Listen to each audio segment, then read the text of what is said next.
Quand est-ce qu'un sommet du G7 cesse d'être un sommet du G7 ? Quand l'hôte invite une douzaine d'autres chefs d'État à la fête. C'est l'une des critiques de la délégation américaine envers le président français Emmanuel Macron, accusé de s'être éloigné des sentiers battus et de s'être fixé un agenda de niche au lieu de s'en tenir à l'économie mondiale.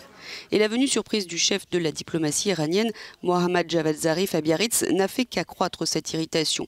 L'initiative diplomatique de Macron a déstabilisé les Américains. Il n'est pas évident de dire si les efforts du dirigeant français pour apaiser les tensions entre Washington et Téhéran ont eu un effet, même si cela valait la peine d'essayer, comme l'a souligné Javad Zarif. En parallèle, ces deux hommes auraient réussi à aplanir les choses entre eux après des échanges tendus la semaine dernière à propos du Brexit, du backstop nord-irlandais, de l'éventuel no deal. Mais aucune avancée réelle, juste d'aimables mots. C'est une démonstration de la proximité de la Grande-Bretagne avec nos amis européens qui va continuer après le 31 octobre, peu importe ce qu'il se passe. Oui, je ne pourrais pas être plus d'accord. C'est le bon état d'esprit.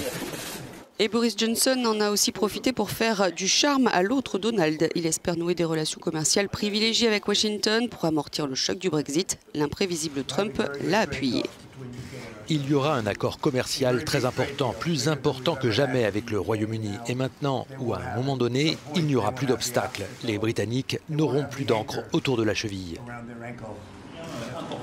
À l'agenda du G7 du président français, cette rencontre aussi avec plusieurs dirigeants africains, avec qui il a notamment évoqué les inégalités.